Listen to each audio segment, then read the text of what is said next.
Soal latihan SKB Literasi Bidang Pendidikan dan Kebudayaan. Soal pertama. Permendikbud nomor 3 tahun 2020 mengatur tentang A. Perubahan perguruan tinggi negeri menjadi perguruan tinggi negeri badan hukum. B. Standar Nasional Pendidikan Tinggi. C. Akreditasi program studi dan perguruan tinggi. Atau D. Penerimaan mahasiswa baru program sarjana pada perguruan tinggi negeri. Jawaban yang tepat adalah B. Standar Nasional Pendidikan Tinggi. Permendikbud nomor 3 tahun 2020 mengatur tentang Standar Nasional Pendidikan Tinggi. Soal kedua. Standar Nasional Pendidikan Tinggi terdiri atas sebagai berikut, kecuali A. Standar Nasional Pendidikan. B. Standar Penelitian. C. Standar Pengabdian kepada Masyarakat. Atau D. Standar Penilaian. Jawaban yang tepat adalah D. Standar Penilaian. Standar Nasional Pendidikan Tinggi terdiri atas A. Standar Nasional Pendidikan. B. Standar Penelitian. Dan C. Standar Pengabdian kepada Masyarakat. Soal ketiga.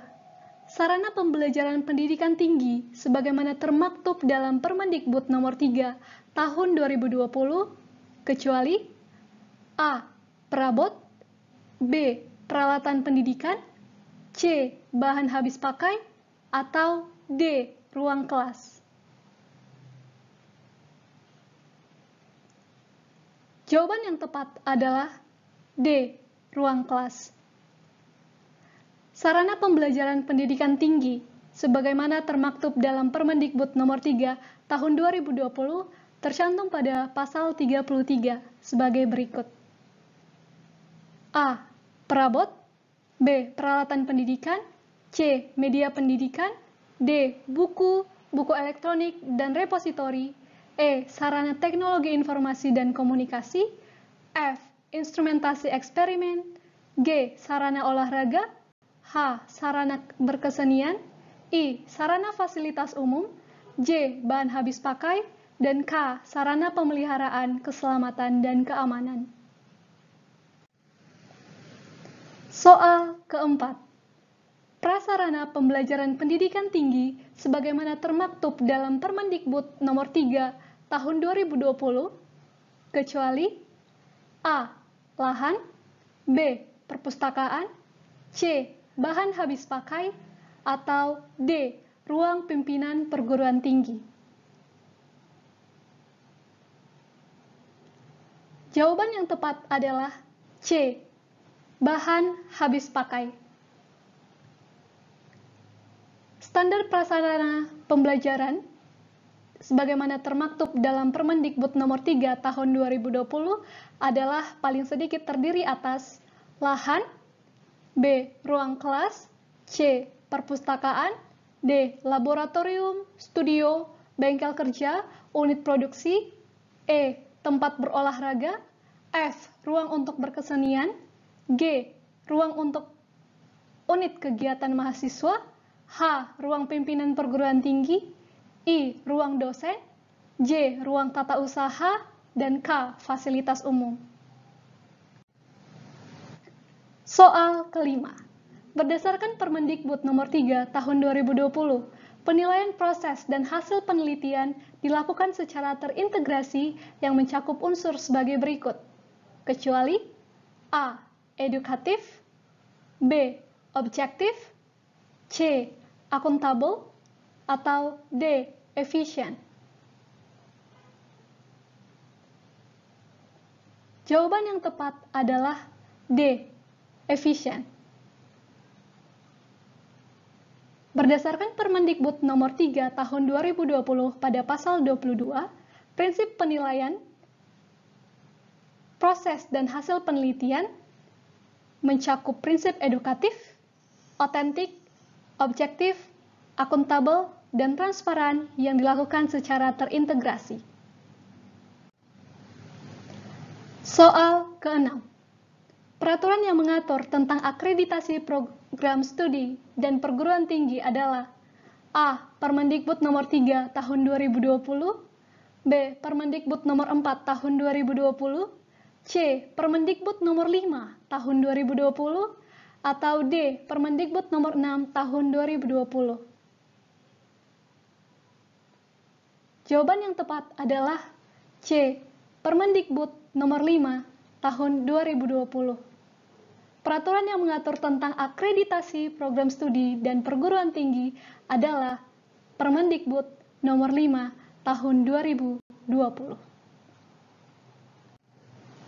Soal ke-7.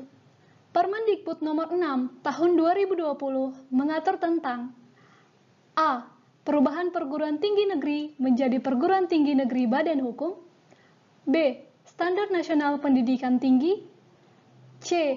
Akreditasi program studi dan perguruan tinggi, atau D. Penerimaan mahasiswa baru program sarjana pada perguruan tinggi negeri.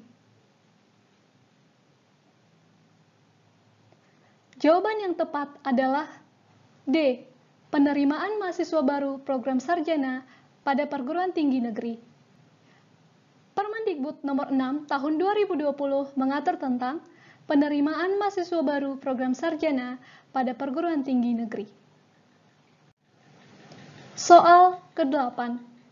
Penerimaan mahasiswa baru program sarjana pada perguruan tinggi negeri diselenggarakan dengan prinsip berikut ini, kecuali A. Adil, B. Akuntabel, C. Fleksibel, atau D. Efektif. Jawaban yang tepat adalah D. Efektif. Penerimaan mahasiswa baru program sarjana pada PTN diselenggarakan dengan beberapa prinsip yang diatur pada pasal 2 mengenai prinsip dan jalur penerimaan mahasiswa baru, di mana diselenggarakan dengan prinsip adil, akuntabel, fleksibel, efisien, dan transparan. Soal ke-9. Peraturan yang mengatur tentang program Indonesia Pintar adalah A. Permendikbud nomor 8 tahun 2020, B. Permendikbud nomor 10 tahun 2020, C. Permendikbud nomor 5 tahun 2020, atau D. Permendikbud nomor 6 tahun 2020. Jawaban yang tepat adalah B. Permendikbud nomor 10 tahun 2020. Peraturan yang mengatur tentang program Indonesia Pintar adalah B. Permendikbud nomor 10 tahun 2020. Soal ke-10. Prioritas sasaran program Indonesia Pintar untuk mahasiswa adalah sebagai berikut, kecuali A.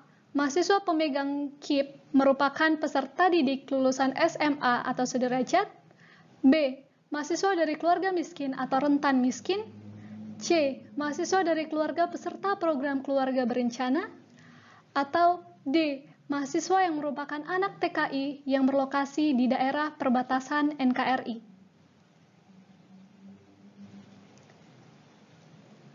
Jawaban yang tepat adalah C. Mahasiswa dari keluarga peserta program keluarga berencana. Prioritas sasaran program Indonesia Pintar untuk mahasiswa sebagaimana yang diatur pada Permendikbud nomor 10 tahun 2020 dapat dilihat pada pasal 5, di mana program Indonesia Pintar yang diperuntukkan bagi mahasiswa yang diterima di perguruan tinggi termasuk penyandang disabilitas dengan prioritas sasaran A. Mahasiswa pemegang KIP merupakan peserta didik lulusan sekolah menengah atas, sekolah menengah kejuruan, atau bentuk lain yang sederajat yang telah memiliki KIP. B. Mahasiswa dari keluarga miskin atau rentan miskin dan atau dengan pertimbangan khusus seperti 1. Mahasiswa dari keluarga peserta program Keluarga Harapan, 2.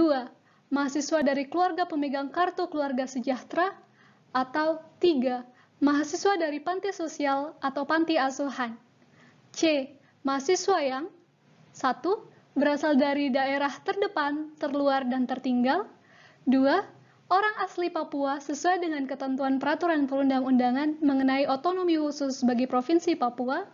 Atau ketiga, anak tenaga kerja Indonesia yang berlokasi di daerah perbatasan Negara Kesatuan Republik Indonesia.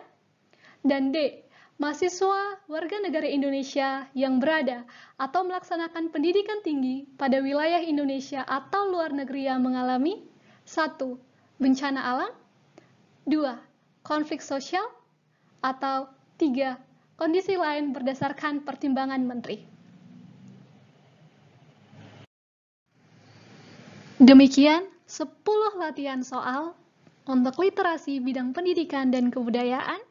Klik like jika kamu suka, dan klik subscribe jika ingin berlangganan, dan nantikan selalu soal-soal SKB Literasi Bidang Pendidikan dan Kebudayaan di channel Dosen Gen Z. Sampai jumpa!